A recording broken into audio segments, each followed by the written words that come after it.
أعوذ بالله من الشيطان الرجيم. بسم الله الرحمن الرحيم. Assalamu alaikum wa rahmatullahi wa barakatuh.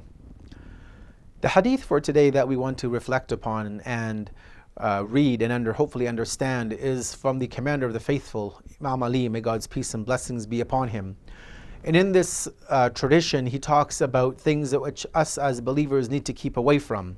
Now, obviously, there are many things that we need to be aware of and keep away from as believers. But the commander of the faithful lists multiple things in this tradition, which each and every one of us need to think about deeply and see how it is that we can implement his statement within our lives. In this tradition, the commander of the faithful says the following: "It behooves the intelligent one to protect himself from the intoxication of wealth, the intoxication of power, the intoxication of knowledge, the intoxication of praise, and the intoxication of youth, for each of these have foul odors that take away the intelligence and reduces the dignity."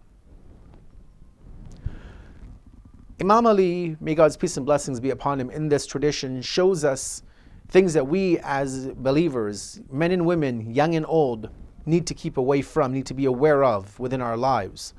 And really a lot of these, if not all of them, are some of the things which cause the greatest evils and harms and corruption within any society.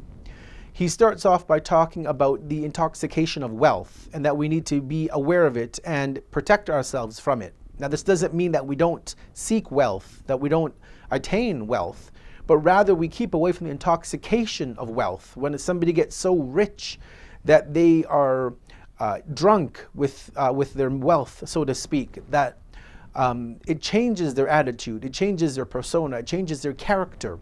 Just as alcohol changes a person's character, sometimes money can do the same thing, that we develop pride and arrogance and a very unhuman qualities within ourselves. When people get that wealth and they don't couple it with true faith, with that love for Allah and the Messenger and for the needy, then that wealth which one was seeking can become actually a form of losing his own self-worth. The second thing the Prophet says is the intoxication of power. And as we have the saying in English that power corrupts and absolute power corrupts absolutely. Unfortunately, we have people within our society, within our communities, who are megalomaniacs, meaning those who are power-hungry individuals, whether it be at a governmental level, in a local, in a provincial, a federal, or whether it even be within a religious community or even within a family. Power is something which, if not coupled with humility and humbleness and submission to the rules of Allah, has the ability to corrupt an individual to the worst of levels. And we have many examples in the Quran and in our own history to see this in front of our very own eyes. The third thing the Prophet says, which is interesting, is the intoxication of knowledge. And you would think, well, how can knowledge, corrupt or intoxicate somebody? And it's clear that sometimes when people think that they got a bit smart, they learnt a few things, that brings them to have power, arrogance, and they tend to think that they know everything because they've learned one or two things. Whereas we see that true knowledge actually should humble an individual. We have the saying from our scholars where they say that knowledge becomes actually the greatest of veils between a servant and Allah. Again, because sometimes people learn one or two things, we Google something, we read something on the internet, we heard a lecture, we read a book, and that knowledge gets to our head rather than to our heart. And we think, well, now I know something, so I can go in and brag and show, rather than using that knowledge to actually get us closer to Allah. So the next part of the hadith, as the Prophet says, is that keeping away from the intoxication of knowledge. He then goes on to mention the intoxication of praise, that there are people sometimes who love to be praised. They don't do things, they maybe delegate things to other people, but they want to take the credit for whatever happens within a family, a community, a society.